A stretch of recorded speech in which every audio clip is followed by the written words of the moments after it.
Alright, so again, and I don't want to be any of a fucking Debbie Down syndrome or a fucking negative Nancy Pelosi.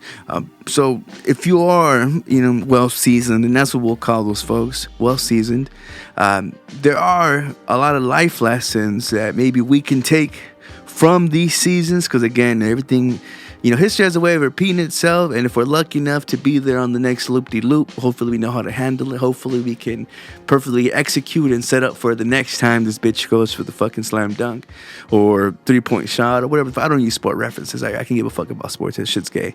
But again, I want to tell you about some life lessons we learned from some beloved fictional characters. Now, if you remember Alice in Wonderland, she said this line where he goes, "I can't go back to yesterday because I was a different person then." And not to get all biblical, but again, kind of giving shots out to fucking Peter again. And, not that I'm a Catholic fan or not, but the shit that he said about how, every day he dies and he gives himself up again in Christ, so that you hope that you won't be the same piece of shit that you were, yesterday. Listen to the Paul McCartney song, Yesterday. Real shit, same thing. Another line here comes from fucking John Johansson, whatever the hell nigga named him, from Hey Arnold, where he goes, "It's real life. And in real life, you can't always win." Again, just kind of set yourself up to where even if you take a L, hopefully you'll get that fucking win. And my nigga Oscar, no, not Oscar. What the fuck's his name? Oh, the Cookie Monster. Fucking, he said back in the day, if you remember Sesame Street, "Friend, something better than chocolate ice cream. Maybe friend, somebody you'll give up last cookie for." Like, goddamn, like that's, not to say, sharing is caring, but also, to those that you love. And if someone can't make that sacrifice, not to say that they don't love you, but you see where you stand in that priority list. Another classic line was, "Even miracles take a little bit of time." This came from Fairy Godmother. Was that from Cinderella? And that's the real shit. Like, a lot of times, especially nowadays, and I find myself fucking victim or surviving to it too, is the fact that not everything can be fucking snip snap. As much as you know how to execute something, you can't expect someone else to execute that. And if you're part of a team, you're only as strong as your weakest link. So another classic line here goes, "In every job that must be done, there is an element of fun." Miss Mary Poppins, and kind of like, remember in the fucking in the movie where he goes, you gotta whistle while you work, and there really is. There's a fucking chime in reason, and hey, I had to work on the phones and do the same mundane shit most of the time. Make sure people don't cry, make sure people get their medicines, and I enjoy my medicine while I'm having it. I hope that the fucking whoever's recording my calls can't hear me fucking hitting that, sparking that fucking lighter, but I be blunted. Now, another classic line, we do have a lot in common. The same earth, the same air, the same sky. Maybe if we started looking at what's the same instead of looking at what's different, well, who knows? This shit came from fucking Meowth of a fucking Pokemon episode where he had tried to stem away from Team Rocket, and as whack and as nerdy as it sounds for me to fucking have to quote some fucking Pokemon, that's some real shit. We really do look at the differences, and that's why fucking race becomes such fucking a hard divide. And it's fucked up, and you hear me say nigga with a hard R, but I'm using it for clarification and insinuation, assumptions or something. Speaking of savages, how high does a sycamore grow? And if you cut it down, then you'll never know. And that's coming from Miss Poker Hot Ass herself. And it's true where a lot of times, if we're already damning something, if we're already saying, fuck that shit, that shit ain't gonna work, we're thinking that shit into existence. And I know, especially, when I feel like I've been disconnected from Jehovah, and a lot of those times I forget that, because he gives that calm, or she, however you want to reference her as. But there's a lot in that. And, even if we might assume something, you don't really fucking know until it's, unless you give it some time to grow. Another classic line here is, sometimes we have to go deep inside ourselves to solve our own problems. You wouldn't fucking believe this shit came from fucking Mr. Patrick Star from the SpongeBob SquarePants. But it's funny in that a lot of times, especially with with the whole shit about motherfuckers having, what was that classic line that was the Cat Williams who said, he's like he's like some shit complaining about a bitch not having any fucking self-confidence or some shit. He's like, bitch, that shit comes from yourself. And it does. I mean, a lot of times, like I said, we live either vicariously through something or this facade that we have, whether it be online or whatever image and hoity-toityness that you fucking carry. But truly, if you don't have happiness in yourself, if you can't find it in yourself, then you're gonna be busy chasing something else. At least that's what I got from that shit. Now, and this again goes back to this, but today is a good day to try. That shit came from my nigga Quasimodo from the Hunchback of Notre Dame.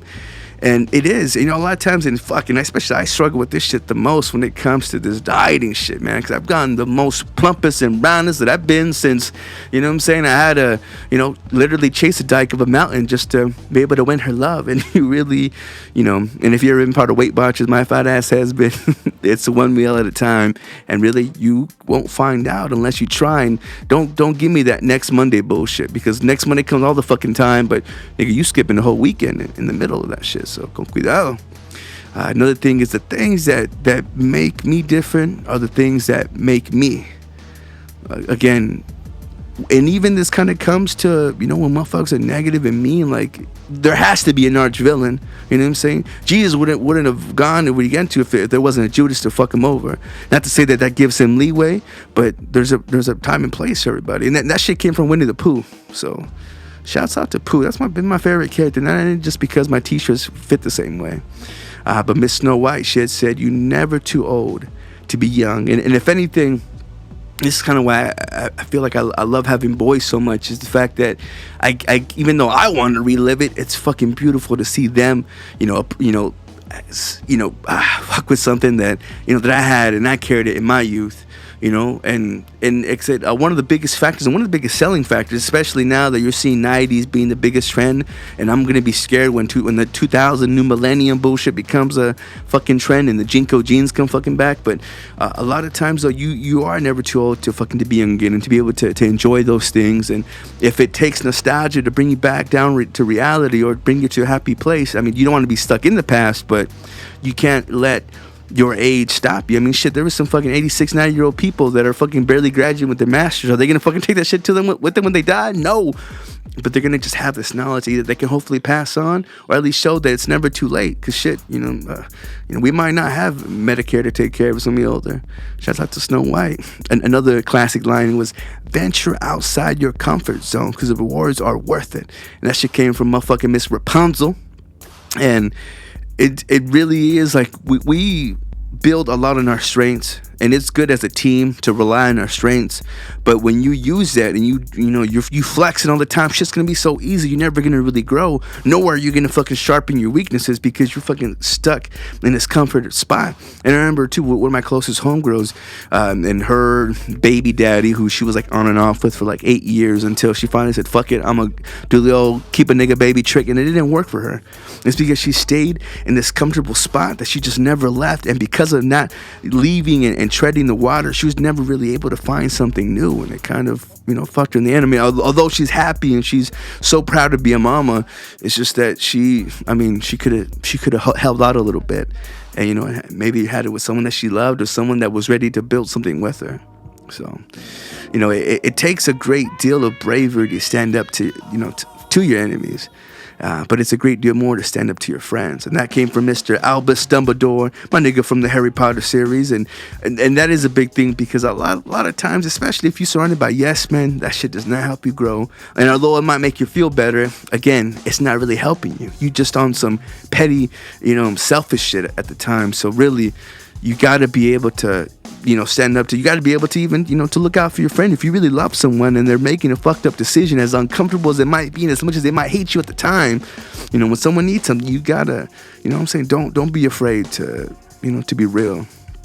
So another classic line is, "Oh yes, the past can hurt, but you can either run from it or you can learn from it." And that shit came from my nigga Rafiki from the Lion King series. And that's true. Like I said, past hurts. And if you keep rechasing and reliving and looking at old fucking picture, being reminded of the bitch, it's not gonna help us grow. It's not gonna let us build. And you know, all this time that I'm spending fucking gathering up new shit so we can build, I'm having to drop that shit to slap the old shit out of your hand, because we don't fucking need that shit no more, baby. Listen to me. Now, a little consideration, a little thought for others makes all the difference. And oh man, my nigga Eeyore from fucking Winnie the Pooh, he was, I think, the kind of sign for my sadness monster that allowed the Capricornness to fucking grab and gravitate towards. But it really is. I mean, I feel like when I'm not totally being selfish and I can be of a pure, clean heart, pureness and all that goodness, you know, it just, man, it can make such a difference to some others that we don't realize how far up in our own ass we are. Now, to laugh at yourself is to love yourself, and that shit comes from Mickey Mouse.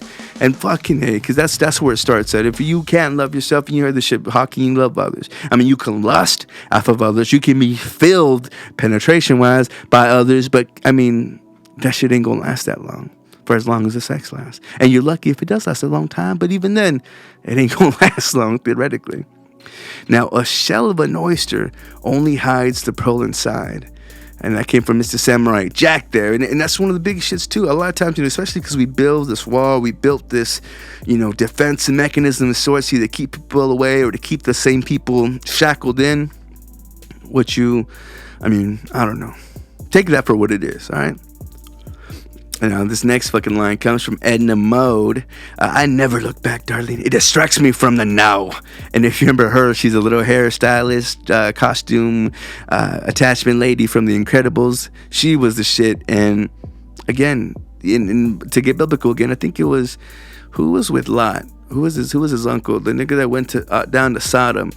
I forget. I remember, was it Abraham? No. Yeah, I think it was. He had to go rescue Sarah and them. And I think it was Lot, get his cousin Lot and his wife and this whole clan. And they were leaving because they're about to bulldoze fucking Sodom and Gomorrah.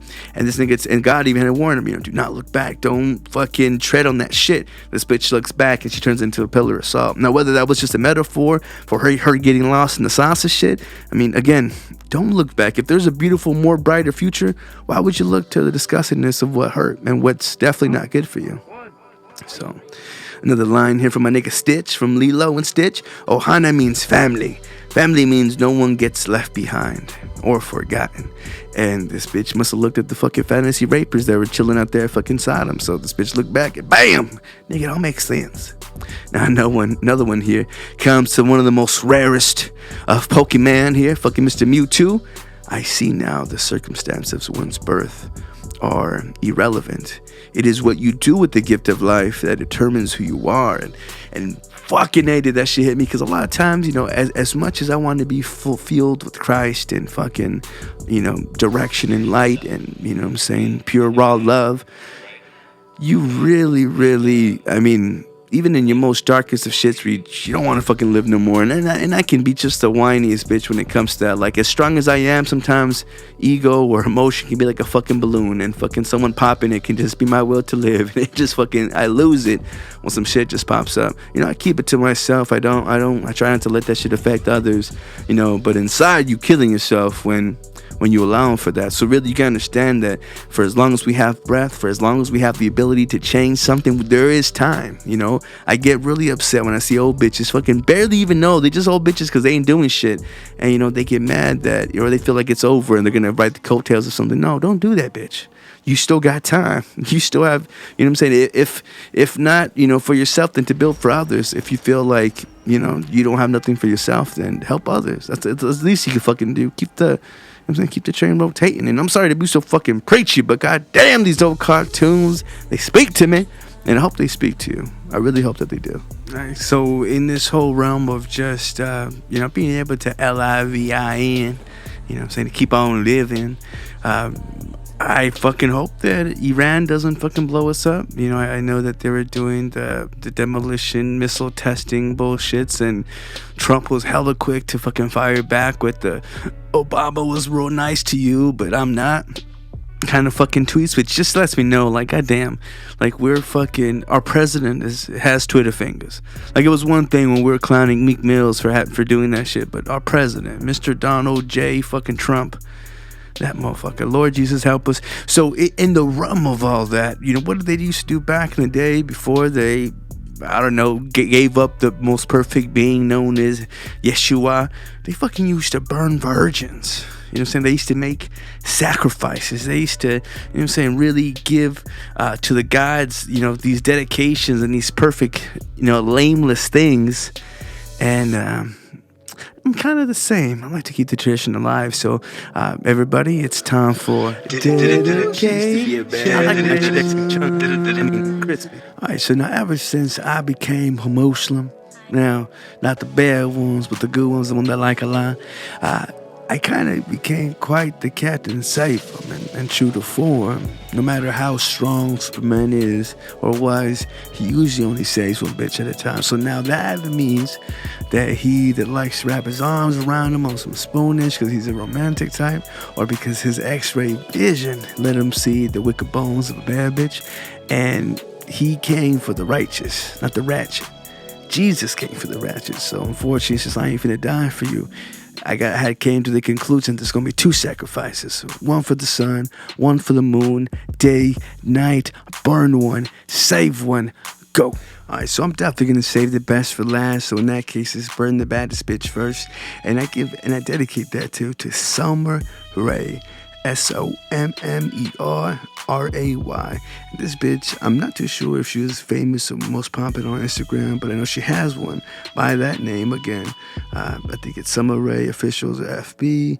Instagram, I think it's just Summer Rae. And she's 20-year-old, I guess like one of those fitness models.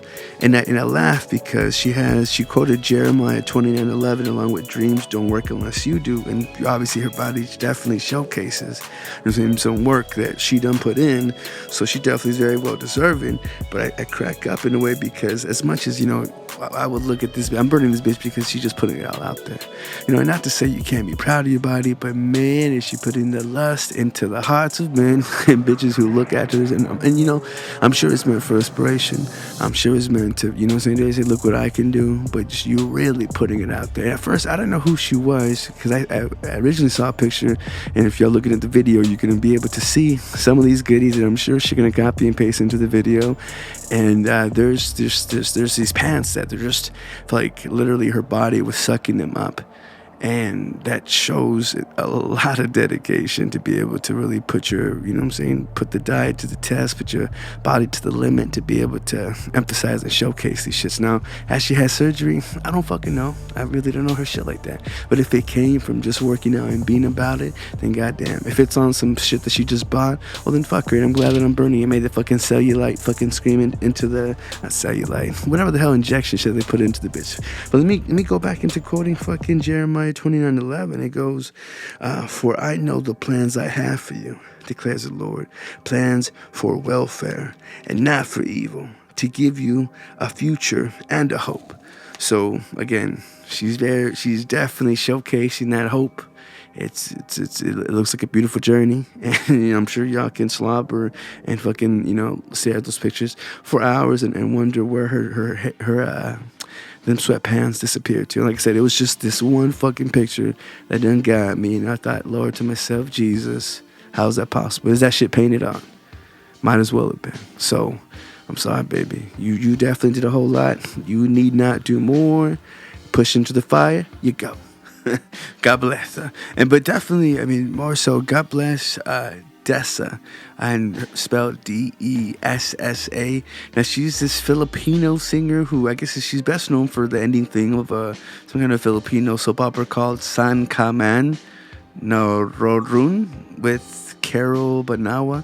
Now I didn't come across her through that fucking soap opera, but I was listening to NPR Tiny Desks, and I remember seeing her, and I was like, who is this fucking softball dyke who just looks like a huge Amazon warrior? And she was just rapping. She was like rapping and singing and doing like these spoken word kind of things. And I was like, man, it sounds like a man really broke her heart, and fucking researched the bitch. And it turns out that she's known for something called Doomtree, which I guess is the record label, and some other thing called Gayings, Gayng's. You look at her and you can totally tell she's a goddamn, I don't know, scissorer, crab puffer, clam eater, clam baker, all these other erogenous shits that I can't fucking think about right now. But she's such a deep fucking person, and she's quite the vintage, because I know she's a little bit older. I mean, she's been trying to get shit popping off since '93. So I know she did a bunch of contests, a bunch of different festivals. I mean, she's been in the game for 15, 20 years. So I kind of respect that. I didn't hear about her until recently too. I was, going through, the Tiny Desk recordings that NPR does, which is fucking awesome. If you can find any of your favorite artists on there, they do live, almost acoustic renditions of their songs, and it's just really fucking dope. So I saw that about her. I saw how much she does for her community. She comes from, I don't know how a Filipino bitch comes out of Minnesota, but that's what she was. She was fucking Stockton, and this bitch looks like she could slam dunk you over your ass in the WNBA. Like, that bitch looks strong. And I could just tell that she's out there empowering. And all the things that I saw didn't, show her just, eating bitches out or, rolled into a pride parade. Like, things of that orientation. And I said, I'm not pointing fingers. I'm not talking shit about, but when you have that lifestyle about you, not to say that you keep it to yourself, but you don't fucking publicize it. You don't go promoting it unless it's time to protest, and you protest. But there's no reason to take what you love and have to rub it in someone else's face. That's how motherfuckers fuck it up with religion. And you see these niggas in the streets, with microphones trying to condemn people to hell. Like, that is really not the fucking way. Back in the day, when there was more guilt and less stimulation from other things, yeah, we would have fucking probably been scared shitless. Now it's like, you annoying motherfucker, you are really making them run away from Jesus right now. And so I really appreciate when people, they have a message, they don't shove it down your throat. They make you look into it and want to know more about it. And if it clicks with you, if it jives with you, if it awakens something in you, then you can do something about it, hopefully, or just continue on. So again, burn one, save one. Save this one because she keeps me saving others. And yeah, God bless it. She's beautiful. All right, so just to kind of tour things around, just I want to end off on on a positive, uplifting note. And I'm not too sure if the website is called Imgur or Imgur or Imager. It's IMGUR. But there's a Juanita who had posted a picture, which I'm assuming is through Snapchat originally, because it says that little shadowy line where you write text, and right over her fucking shoulder, I see a nigga getting his motherfucking knob slobbed on like a motherfucking corn on the cob. And motherfuckers on this website fucking went ham on this shit, because they called the posting "Welcome to Philly," and some motherfuckers took it upon themselves to make each comment line match damn near bar for bar the fucking theme song of Fresh Prince of Bel-Air. So as I read, in West Philadelphia, blown and raised at a bus stop is where I spent most of my days. Next comment, squirting out, jacking, blasting, all cool, emptying out my balls on the way to school. Next comment, when a straight-laced girl who was up to no good started taking selfies in my neighborhood. Next comment, I blew one little load and she got all scared, so I took the girl back to my crib where no one can care. Next comment, we get back to my place around 7:08. Next comment, when a straight-laced girl that was up to no good started taking selfies in my neighborhood. Next comment, I blew one little load and she got all scared, so I took it back to my crib where no one could care. I'm sorry, repeat again. Next comment, we got back to my place around 7:08. Next comment, yo bitch, ain't no later. I can't believe I made it. I was finally there, laying in my bed to the fuck. Oh, and laying on my bed to fuck the whore of Bel-Air. And then another fucking thing, because there's just, people comment, and obviously they're not going to be in the most perfect order. That's why I fucking had to repeat this shit, because they repeated it. But there's another scene, or another line where it says girl, and then in parentheses, talking to penis. Yo, home, smell you later. So the only other acceptable parody song for this situation would have been the slut on the bus go slurp, slurp, slurp, slurp, slurp, slurp. Slurp. All right, let's cut things out. All right, let's cut things to a close. I'm tired of talking at you. I'm hoping you enjoyed your time. I'm hoping you learned something. I hope you laughed. I hope you talked some shit. And if you want to talk shit back, as always, you can reach me at SoulPapo. That's SoulPapo on most motherfucking social media websites. If you want to become a producer of the show, no doubt, go to patreon.com/SoulPapo, where you can join tiers. Pretty much is a place you can give me some money. All right, how about you give me some motherfucking money if you want to make the content better? You want to see some more shit? Want to see me take a shit? I will if you pay $15. Anyways, Go out there, live life, be happy, fight for what's right. I know a lot of the shit that's going on right now with all the potential bans and shit. Some cities are trying to fight to become sanctuaries. Apparently Phoenix, Arizona is going to be one of those too. You know, the mayor's really trying not to do that kind of shit, because if they do, you know, might fucking limit and cut off certain federal, you know what I'm saying, whether it be cuts or funding, and motherfuckers want their money. And, you know what I'm saying, can't be mad at that, but you know what I'm saying? Let's not stop what made this country get great and what made it what it is, and that's the power, and that's the influence, and that's the coming together of all the motherfucking immigrants, because we're from everywhere. I mean, goddamn it, we stole this fucking land from the Indians. How much more real can you get from that? All right, show love, and God bless you. If your closet smells like weed, it's because I was just in your closet smoking weed. And if it smells like pee, well, I'm old. Relax, mamacita. Here. Take a Quaalude. Oh, wait, that's a stool softener. I better take that. Here you go. Remember Officer Steve and Officer Mark? Hello, officers. I'm ex-Congressman Hubert Wilson. And I think we can all agree that it would be better if I were left out of this. Get it, bitch. Little me, twiddling, fiddling with all the things I probably shouldn't be doing. Wide-eyed, smiling, ooh, truest to me as can be. Tell me, why are they hating? They don't know about me, just what I let them see. Ooh, they can't fuck with me. No, they really can't fuck with me.